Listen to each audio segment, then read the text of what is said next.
جی بھائی نے مسئلہ پوچھا تھا کہ اگر دعائے قنوت یاد نہ ہو تو اس کی جگہ کیا پڑھیں، اور مشہور یہ ہے کہ اگر دعائے قنوت یاد نہ ہو تو عموماً ہمارے ہاں یہاں پہ مشہور ہے کہ سورہ اخلاص پڑھ لیں۔ تو بھائی یاد رکھیں سورہ اخلاص دعا کی جگہ نہیں ہے، اور دعا کی جگہ دعا ہی پڑھی جائے گی۔ اس جگہ پہ ہم کوئی بھی دعا پڑھ سکتے ہیں۔ مشہور و معروف دعا جو ہے وہ یہی ہے جو بخاری مسلم میں ملتی ہے۔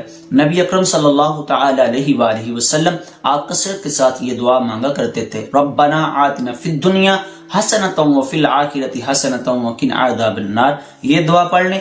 نہیں آتی، اگر یہ بھی نہیں آتی تو پھر آپ پڑھ لیں ربنا اغفر لی ولوالدی وللمؤمنین یوم یقوم الحساب۔ اگر یہ سارا نہیں پڑھ سکتے تو اتنا ہی پڑھ لیں، رب اغفر لی رب اغفر لی رب اغفر لی، یہ اتنی سی پڑھ لیں تو یہ بھی اللہ کی بارگاہ میں قبول و منظور ہے۔ اور نور الاضحیٰ میں اور بخاری شریعت میں لکھا ہے کہ بندے کو دعائے قنوت یاد کرنی چاہیے۔ اس کے لیے 3 دن سے زائد بندے کو پتہ چل جائے۔ اگر کسی بندے کو پتہ نہیں تو ویسے تو یہ واجب ہے اور ہر بندے کو پتہ ہونا چاہیے کہ ہمیں دعائے قنوت یاد ہو۔